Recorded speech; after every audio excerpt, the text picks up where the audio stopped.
চক্রটা শুধু একবার দেখুন, লন্ডভন্ড হতে পারে পশ্চিম বাংলা সহ বাংলাদেশের বিভিন্ন জেলা। কবে, কোথায়, কোন সময়, কতটা গতি নিয়ে ঘূর্ণিঝড় আছড়ে পড়বে থাকছে বিস্তারিত। শুধু একবার চক্রটা লক্ষ্য করুন, কতটা ভয়াবহ রূপ নিতে পারে ঘূর্ণিঝড় মেরাল। দেখুন 23 তারিখ যদি আমরা লক্ষ্য করি, 23শে মে যদি আমরা লক্ষ্য করি, মোটামুটি একটা গতি নিয়ে কিন্তু ঘূর্ণিঝড় সৃষ্টি হচ্ছে। 100 থেকে 110 কিলোমিটার গতি নিয়ে ঘূর্ণিঝড় সৃষ্টি হচ্ছে বঙ্গোপসাগরে। কোথায়? চায়নার একটু নিচে এবং বাংলাদেশের কক্সবাজার থেকে একটু নিচেই বঙ্গোপসাগরে ঘূর্ণিঝড় তৈরি হচ্ছে মোটামুটি। এবং 24 তারিখ যদি আমরা লক্ষ্য করি, দেখুন ভয়ঙ্কর রূপে কিন্তু 24 তারিখ ঘূর্ণিঝড় পুরোপুরিভাবে তৈরি হয়ে গেছে। এবং কোথায় আছড়ে পড়বে এই ঘূর্ণিঝড় সেটাই দেখব, সাথে থাকবেন। কোন জায়গা থেকে কোন জায়গায় ঘূর্ণিঝড় আছড়ে পড়বে সম্পূর্ণ বিস্তারিত আলোচনা করব। দেখুন এরপর যদি আমরা 24 তারিখ রাত 8টার দিকে যাই, রাত 8টার দিকে যদি 24 তারিখ যাই, দেখুন ঘূর্ণিঝড় কিন্তু আরও ভয়ঙ্কর রূপ নিচ্ছে। কোথায়? ঠিক কক্সবাজার থেকে একটু নিচেই, কুয়াকাটা বরিশাল থেকে একটু নিচেই। এবং ভারত বা ইন্ডিয়া, দেখুন পুরী ভুবনেশ্বরের ঠিক সোজাসুজি করে ঘূর্ণিঝড় এখানে চক্র সৃষ্টি করেছে। এরপর যদি আমরা 25 তারিখ সকালের দিকে লক্ষ্য করি বা দুপুরের দিকে 25 তারিখ, দেখুন মোটামুটি একটা গতি কিন্তু বদল করছে, এক জায়গা থেকে এক জায়গায় গতি পরিবর্তন করছে।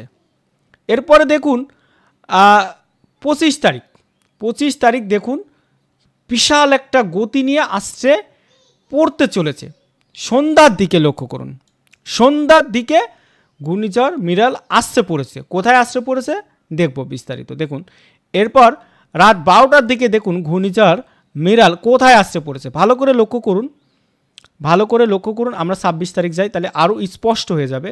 26 তারিখ পুরোপুরিভাবে দেখুন, দেখুন ঘূর্ণিঝড় মিরাল কোথায় আসছে পড়েছে। এই দিকে পুরী ভুবনেশ্বর কাটাক থেকে, পুরী ভুবনেশ্বর কাটাক থেকে এই সাইডের গতিটা দেখুন, ভয়ঙ্কর গতিটা দেখুন। কক্সবাজার, চট্টগ্রাম, বরিশাল, খুলনা, সাতক্ষীরা এই সাইডে কিন্তু ঘূর্ণিঝড় ভয়াবহ রূপ নিতে চলেছে। এবং সবথেকে রেড এরিয়া বা রেড পয়েন্ট যেটা বলে, দীঘা, কটকাই, জলেশ্বর, বারিপাদা, হলদিয়া, কাকদ্বীপ এই সাইডটাই কিন্তু ভয়ঙ্করভাবে রূপ নিতে চলেছে ঘূর্ণিঝড় মিরাল। এবং লন্ডভন্ড করতে পারে এই এলাকা, এই এলাকাটা লন্ডভন্ড করতে পারে। তবে আমরা যদি বৃষ্টির গতিটা একবার লক্ষ্য করুন, দেখুন বৃষ্টি সহ যদি দেখি, ওফ কি একটা অবস্থা দেখুন। এই ঘূর্ণিঝড় ঝড় বৃষ্টি একসাথে হবে, যার কারণে প্রচুর পরিমাণে লন্ডভন্ড হতে পারে পশ্চিম বাংলা সহ বাংলাদেশের বিভিন্ন জেলা। দেখুন বৃষ্টির এরিয়াটা দেখুন, জামশেদপুর এই সাইডে, কায়রা, বারিপদা এই সাইডে কিন্তু ঝড় বৃষ্টি একসাথে হবে। কলকাতা, হাবড়া, তারপরে বসিরহাট, টাকি এই সাইডে কিন্তু দেখুন বাঁকুড়া, বর্ধমান, শান্তিপুর, বাঁকুড়া, কৃষ্ণনগর, যশোর, খুলনা এই সাইডে কিন্তু প্রচুর পরিমাণে ঝড় বৃষ্টি লক্ষ্য করা যাচ্ছে একসাথে। তাহলে কোথায় আঘাত আনবে ঘূর্ণিঝড় মিরাল? দেখুন 25 তারিখ সন্ধ্যা থেকে, 25 তারিখ সন্ধ্যা থেকে ঘূর্ণিঝড় আঘাত আনবে দীঘা বা পুরী থেকে এই পাশের কক্সবাজার বা চট্টগ্রাম, টেকনাফ এই সাইডের ভিতরে প্রচুর পরিমাণে ঘূর্ণিঝড় আঘাত আনবে। এই হচ্ছে এরিয়া।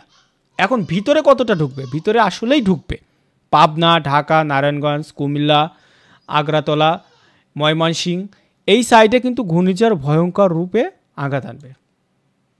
তাহলে বুঝতেই পারছেন যে ঘূর্ণিঝড় কোথায় বা কখন কোন সময় আঘাত আনবে। 25 তারিখ সন্ধ্যা থেকে রাত 12টার পর 26 তারিখ পড়ে যাচ্ছে সকাল পর্যন্ত ঘূর্ণিঝড় আঘাত আনবে। রেড এরিয়া কোনটা? দীঘা, হলদিয়া, জলেশ্বর, মেদিনীপুর এই হচ্ছে রেড এরিয়া, ভয়ঙ্কর রূপ নিতে পারে। এরপরে দেখুন আস্তে আস্তে দেখুন ঘূর্ণিঝড় আস্তে আস্তে গতি দেখুন। আমরা যদি 26 তারিখ দেখুন, আমি আগেই বলেছি 26 তারিখ রাত 12টার পরে দেখুন কোন সাইডে ঢুকে গেছে। দেখুন এই যে কাকদ্বীপ সাগর আইল্যান্ড যেটা রয়েছে, কাকদ্বীপ সাগর আইল্যান্ড, এটা হচ্ছে হলদিয়া, এই জায়গাটায় কিন্তু লন্ডভন্ড করবে। দেখুন ভালো করে লক্ষ্য করে দেখুন 26 তারিখ সকাল পর্যন্ত দেখুন। 27 তারিখ আস্তে আস্তে 27 তারিখও কিন্তু প্রভাব থাকবে, তারপরে আস্তে আস্তে আস্তে আস্তে আস্তে ঘূর্ণিঝড়টা গতি কমে যাবে। দেখুন 27 তারিখ গতি কমে গেল, দেখুন এই 27 তারিখেও কিন্তু ঘূর্ণিঝড়টা দেখুন ভেবেছিলাম গতি কমে যাবে, কিন্তু না, বেশ ভালো গতি দেখা যাচ্ছে এবং ঘূর্ণিঝড় ঘুরতে ঘুরতে ঘুরতে ঘুরতে কিন্তু বাংলাদেশের ভিতরে প্রবেশ করছে। 27 তারিখেও কিন্তু ঘূর্ণিঝড় মোটামুটি একটা ভয়ঙ্কর রূপ নিয়ে বাংলাদেশের ভিতরে ঢুকে যেতে পারে অনুমান করা হচ্ছে। তবে আরও 2 দিন পর কিন্তু ক্লিয়ার হবো যে ঘূর্ণিঝড় কবে কোথায় কোন সময় আঘাত আনবে। মোটামুটি 24 তারিখ থেকে 26 তারিখ এই 3 দিনের ভিতর, এই 3টা দিন ভয়ঙ্কর হয়ে উঠবে ঘূর্ণিঝড় মেরাল। লন্ডভন্ড হতে পারে পশ্চিম বাংলা সহ বাংলাদেশের বিভিন্ন জেলা, ভুবনেশ্বর থেকে বা পুরী থেকে টেকনাফ কক্সবাজার এই এরিয়া লন্ডভন্ড হতে পারে এবং মূল এরিয়া হচ্ছে হলদিয়া, কলকাতা, কাকদ্বীপ, তারপরে আপনার বাংলাদেশের বিভিন্ন আশেপাশে সাতক্ষীরা, যশোর, বরিশাল লন্ডভন্ড হতে পারে। সবাই ভালো থাকুন, সুস্থ থাকুন, সতর্ক থাকুন। পরবর্তী আপডেট নিয়ে খুব তাড়াতাড়ি আসবো।